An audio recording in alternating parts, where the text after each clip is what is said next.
Via tak jak monotono.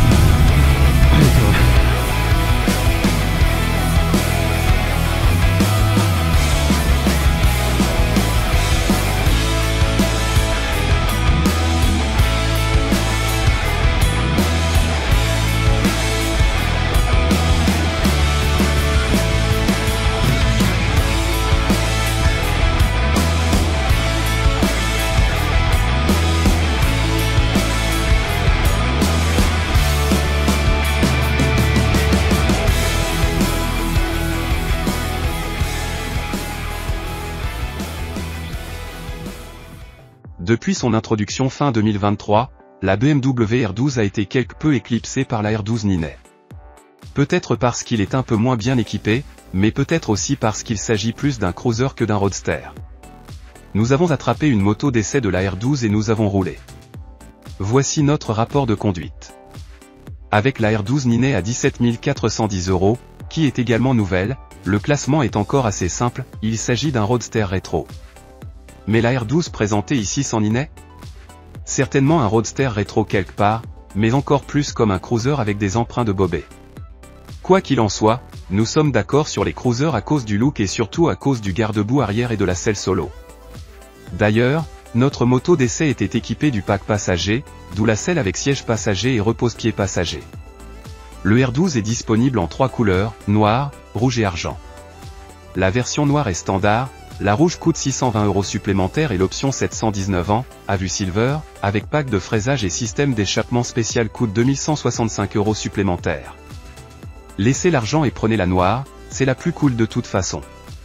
La position des repose-pieds sur le R12 n'est pas aussi typique pour les cruisers. Tout comme les modèles R18, ceux-ci doivent être placés au milieu en raison des larges cylindres boxés.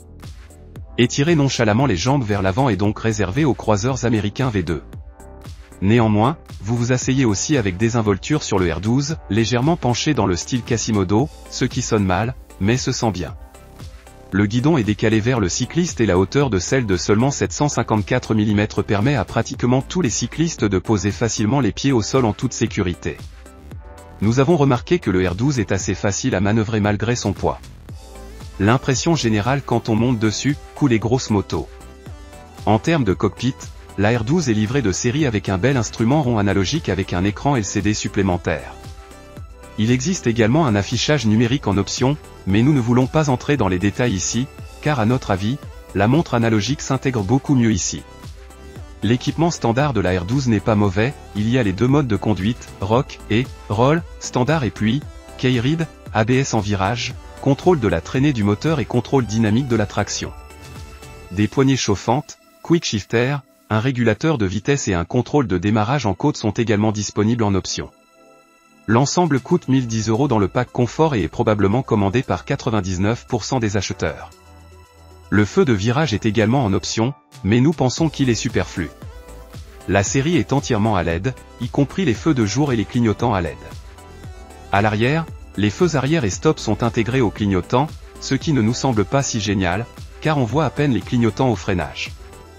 Vous pouvez encore améliorer la R12 avec des roues à rayons, un système de surveillance de la pression des pneus, une conduite connectée, un pack passager, etc., mais gardez toujours un œil sur le sol de votre compte. Le son du R12 est un vrai régal pour les oreilles pour nous. Seul le boxeur refroidi à l'air à l'huile sonne si merveilleusement proprement et, à notre avis, les nouveaux boxeurs à eau ne peuvent pas suivre. D'ailleurs, BMW dit à propos de la R12, vous n'avez pas besoin de rêver de la Californie. Ce croiseur passionnant apporte cette nonchalance unique directement à votre porte. C'est vrai? Essayons, alors dévalons les pistes. La R12 roule-t-elle avec autant de désinvolture qu'elle en a l'air et que BMW le prétend? Oui, c'est le cas. Dès que nous démarrons, le boxeur Lufty nous accueille avec l'agréable secousse d'avant en arrière comme dans les années 60. Le moteur est clairement le facteur déterminant pour la R12. Tout le reste fonctionne à merveille, mais à part la puissante avancée, cela semble plutôt accessoire.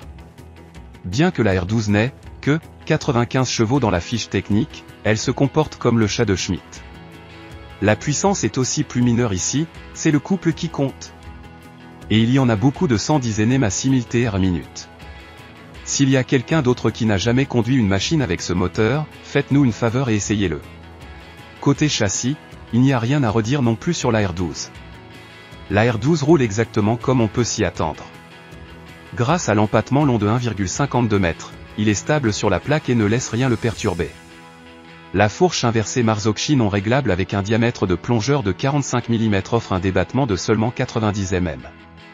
Le mono-amortisseur directement articulé à l'arrière peut être réglé hydrauliquement par volant en détente et en précharge du ressort, et le débattement du ressort n'est également que de 90 mm dans les véritables nids de poule. Il y a aussi un coup notable au cou, mais dans des conditions routières normales, le R12 se comporte très confortablement. Il est même assez léger pour un croiseur de 227 kg. Les pneus bombés favorisent l'expérience de conduite agréable, mais garantissent également que la R12 ne restera pas dans les livres d'histoire comme le nouveau Prédateur bavarois dans les virages. Cependant, il ne veut pas du tout le faire, car son habitat naturel n'est pas la piste de course, mais la route de campagne. Si vous voulez le laisser brûler, faites tourner le moteur jusqu'à un maximum de 6000 TR/minute, après quoi la poussée diminue. C'est également l'une des différences avec la R12 Ninet, qui délivre plus de puissance sur le dessus. Mais honnêtement, qui veut torturer ce beau moteur comme ça? Si vous avez fait cela et qu'une lumière rouge apparaît au loin, vous serez heureux des excellents freins. À l'avant, des étriers fixes Brembo monobloc à 4 pistons à montage radial mordant 310 double disque. Bien sûr, cette moto freine bien. Et non seulement la décélération absolue est bonne, mais la modulation et la puissance de freinage sont également convaincantes. À cela s'ajoute le célèbre système de freinage BMW Integral Pro. N'y a-t-il rien à redire sur ce vélo? Oui bien sûr. Les repose-pieds me gênaient souvent en position debout et le quick shifter, qui était inclus sur notre machine d'essai très bien équipée, est encore trop saccadé pour moi. S'il vous plaît, ne revenez pas vers moi avec « vous n'avez probablement pas compris la fonction d'un quick shifter ». Oui, je l'ai compris. Et j'ai utilisé beaucoup de quick shifters, qui peuvent être déplacés beaucoup plus facilement. Cependant, les modèles boxés BMW, également sur la GS, bégayent même si vous respectez les règles d'assurance qualité. Pour être honnête, je laisserai de côté le « Shift Assistant Pro », comme l'appelle BMW. Cela permet d'économiser de l'argent et en plus, un croiseur n'en a pas besoin non plus. Après tout, je veux naviguer avec et ne pas établir de record du tour. BMW offre une garantie de 3 ans sur la R12. Le service est dû tous les 10 000 ou une fois par an. Les motos suivantes viennent à l'esprit en tant que concurrents, Indian Scout Bobet, Triumph Bonneville Speedmaster, Honda CMX 1100 Rebel et Harley Davidson Nightster Special. La BMW R12 tient ses promesses, une croisière décontractée avec la vapeur du bon vieux boxé Lufti. Vous ne remarquez pas la différence de performance avec le Ninet, la boîte s'éteint comme un renard. Il freine très bien, se sent mature et sûr et transmet beaucoup de plaisir de conduite. Ce n'est pas un vrai cruiser à la Harley en raison de la position du repose-pied, mais il fait quand même descendre le pilote et vous incite à glisser avec désinvolture.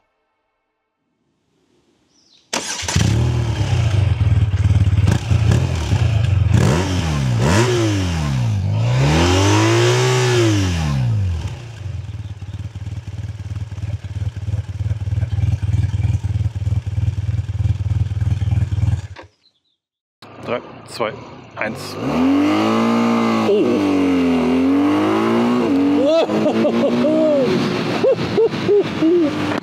Visier vergessen runter zu machen. Alter! 3, 2, 1 und ab geht der Fuchs! Oh Gott!